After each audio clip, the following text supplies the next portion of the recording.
dari kelompok 6 akan mempresentasikan hasil penjelasan yang berjudul Tauhid dan Urgensinya sebagai Kehidupan Masyarakat. Yang pertama kami akan memperkenalkan diri. Saya dan di sini moderator. Saya Inatul Rahma sebagai pemateri pertama. Saya sebagai pemateri kedua. Saya Nasra Fatila sebagai pemateri ketiga. Persiapan kita untuk berdoa. Doa dimulai. Bismillahirrahmanirrahim.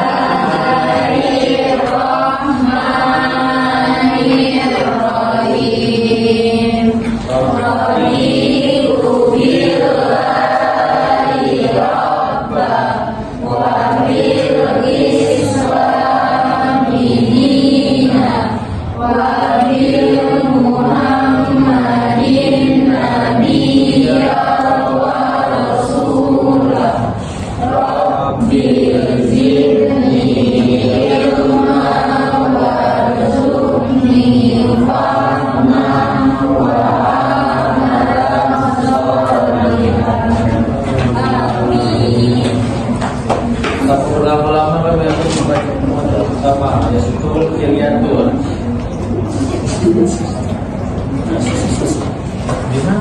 Di sini saya akan menjelaskan tentang urgensinya tauhid dalam kehidupan manusia. Tauhid memiliki urgensi yang besar dalam kehidupan manusia karena merupakan landasan dari ajaran Islam. Tauhid merupakan keyakinan bahwa Allah adalah satu-satunya Tuhan yang menciptakan, memelihara dan menentukan segala sesuatu di alam ini. Tauhid memiliki banyak manfaat, di antaranya pertama, membentuk kepribadian yang baik. Kedua, memberikan cara pandang yang benar. Ketiga, menjauhkan dari pandangan yang sempit. Keempat, menanamkan rasa percaya diri. Kelima, menjadi dasar pedoman dalam ajaran Islam. Keenam, menjadi pribadi ikhlas. Syarat-syarat kalimat tauhid. Yang pertama, al-ilm atau ilmu, bukan al-jahl atau kebodohan. Al-Zukhruf surah ke-43 ayat 86. Yang kedua, al-yakin atau keyakinan, bukan al-syak atau keraguan. Al-Hujurat surah 49 ayat ke-15. Yang ketiga, al-qabul atau menerima, bukan al-rad atau menolak. Al-Safat surah ke-37 ayat ke-35 sampai 36. Yang keempat ada al-inqiyad atau patuh, bukan atam atau meninggalkan. Luqman surah ke-31 ayat ke-22. Yang kelima al-ikhlas atau murni, bukan al-syrik atau tercampur. Hadis riwayat Bukhari Muslim. Yang keenam al-sidqu atau jujur, bukan al-sidqu atau dusta. Al-Baqarah surah kedua ayat ke-8 sampai 10. Yang ketujuh, mahabbah atau kecintaan, bukan bagja atau kebencian.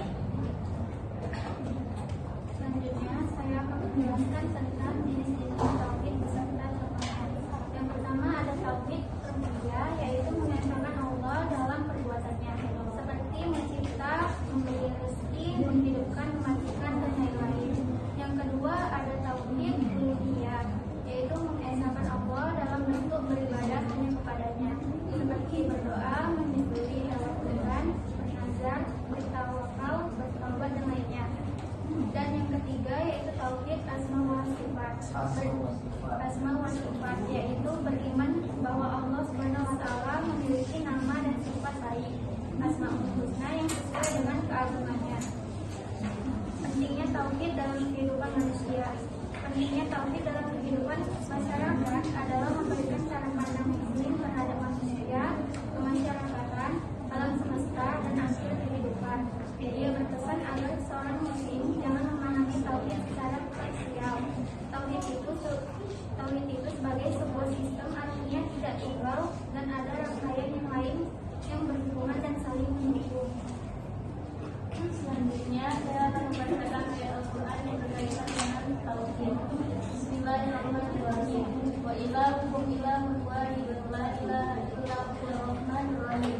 Surah Al-Baqarah ayat 163. Selanjutnya, tawakkaltum fa huwa rabbul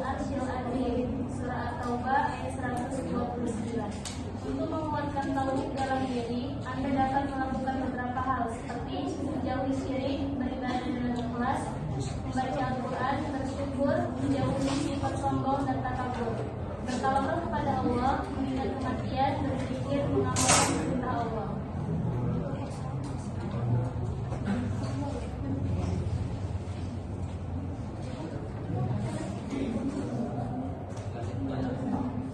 Oke, terima kasih. Sekian dari presentasi kami. Kami akan membuka sesi pertanyaan. Baik, silakan respon dari teman-temannya terhadap kelompok mereka terkait tauhid dan urgensinya kepada manusia. Waktu dipersilakan. Ada? Silakan direspon adik-adik.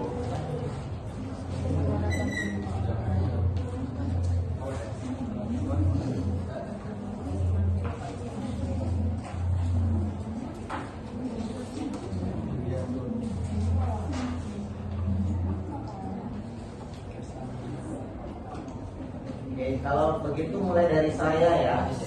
Tauhid tadi ada 3 jenis ya. Rububiyah, uluhiyah, dan asma wa sifat. Saya ingin saudara memberikan satu contoh tauhid rububiyah. Kira-kira apa contoh yang pas dikemukakan pada tauhid rububiyah? Saja. Silakan contoh ya tauhid rububiyah. Yang lain silakan adik-adik. Absennya sudah diisi. Kalau sudah bahwa kemarin saya akan nanya tentang pertanyaan saya tadi ya. Simpan 3 nama dalam benak saudara, orang yang paling saudara cintai. Lalu orang itu saudara doakan. Oke. Kira-kira apa contoh dari tauhid rububiyah? Silakan.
Oke, silakan. Oh, ada yang mau tanya? Ya, silakan. Ya. Saya ingin bertanya kepada Adam terkait urgensi tauhid dalam kehidupan manusia. Apa? Terkait materi urgensi tauhid dalam kehidupan manusia. Jadi pertanyaannya, bagaimana tauhid mempengaruhi pola pikir, perilaku dan keputusan kehidupan manusia? Bagaimana tauhid mempengaruhi pola pikir, perilaku dan keputusan kehidupan manusia. Ada mencoba. Langsung kepada Adam pertanyaannya ya.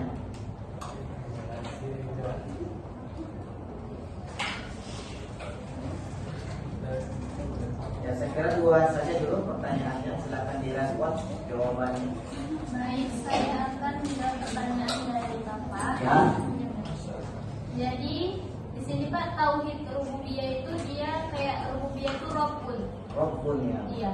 Jadi contohnya itu kayak kita itu meyakinkan diri kita bahwa yang menciptakan kita itu Allah.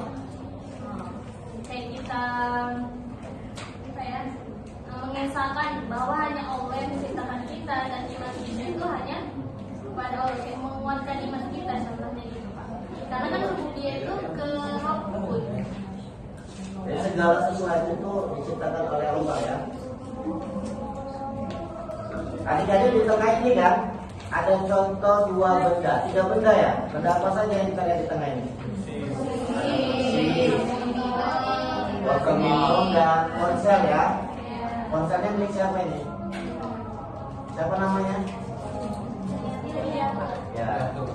Ini pertanyaan saya selanjutnya, kira-kira ada dengan sendirinya atau ada yang membuat ketiga benda ini? Ada. Kursi misalnya, ada yang membuat. Siapa itu? Tukang kursi ya. Botol minum itu ada ya? Ponselnya? Ada. Ponsel saya ini mereknya Lenovo. Itu orang Jawa ini. Nanti ditanya Oppo ya. Kemudian Vivo. Orang Jawa. Fokus sama benda ini adik-adik. Kita yakini ketiga benda ini ada yang membuatnya, yaitu tangan manusia. Benda ini bermanfaat. Kalau kursi manfaatnya itu apa? Tuh, dan seterusnya. Mukul orang pun bisa ya kalau ada maling. Botol minum itu bermanfaat isinya. Ponsel ya membantu kita. Semua tiga benda ini kita tidak memungkiri, semuanya ada manfaat dan gunanya. Betul. Yang paling mahal benda di depan ini apa? Ponsel atau HP. Kira-kira izin lah ya, berapa lah taksiran harganya? Jutaan lah itu ya, jutaan. Ketimbang air mineral. Mineral itu kan harganya di bawah ribuan. Atau kursi di tengahnya. Yang paling mahal HP, nomor 2 itu kursi, yang paling rendah itu botol minum. Nah, saudara-saudara bisa memanfaatkan benda ini, kursi, botol dan seterusnya. Tangan manusia. Nah, pertanyaan berikutnya, siapa yang menciptakan manusia? Nah, yang membuat manusia itu ada ya. Jadi benda ini ada tidak dengan sendirinya, pasti ada yang buat. Gak serta mata bisa labin abang-adabra muncul. Kayak jin dan jun. Ya. Bim salabim abang-adabra. Gak ada, semua by proses, ada yang membuat. Pertanyaannya, besi atau kursi ini tentu ada bahan bakunya, terdiri dari besi. Besi itu diambil dari mana? Dari alam. Alam itu ada sekitar kita. Misalnya bahan tambang dan seterusnya. Bahan tambang itu tidak ada dengan sendirinya kalau tidak ada proses yang membuatnya. Pertanyaan berikutnya, siapa yang membuat bahan-bahan ini? Tuhan. Saudara jangan tanya siapa yang menciptakan Tuhan. Berhenti sampai Tuhan yang menciptakan, dan jangan tanya siapa yang menciptakan Tuhan. Kalaupun ada pertanyaan menciptakan Tuhan, berarti Tuhan sekarang itu tidak layak disembah. Kenapa? Tuhan itu dibuat oleh Tuhan. Dengan akal kita terbatas ini adik-adik, pertanyaan yang tidak bisa kita jawab itu merupakan kesimpulan yang paling akhir. Meskipun itu bukan jawaban yang benar. Siapa yang menciptakan benda ini? Manusia. Siapa yang menciptakan manusia? Tuhan. Siapa yang menciptakan Tuhan? Kalau ada yang menciptakan Tuhan, berarti Tuhan yang kita sembah ini tidak boleh. Kenapa? Masa Tuhan diciptakan oleh Tuhan? Berarti lebih hebat yang menciptakan daripada yang diciptakan. Jadi akal kita berpikir, oh, saudara hanya cukup beriman kepada ternyata Tuhan itu maha. Maha itu apa? Di atas segala-galanya. Siswa itu biasa, tapi kalau udah maha, berarti kelasnya itu di atas siswa. Saudara cukup beriman kepada Tuhan itu begini, bukan kepada siapa yang menciptakan Tuhan, tetapi bagaimana kita melihat apa yang diciptakan oleh Tuhan di sekitar kita. Misalnya kalau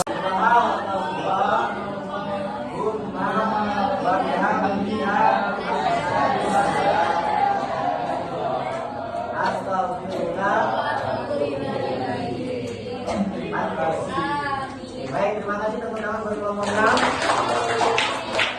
Pertahankan nilai-nilai tauhid saudara sampai garis kematian berakhir. Jangan gugurkan tauhid karena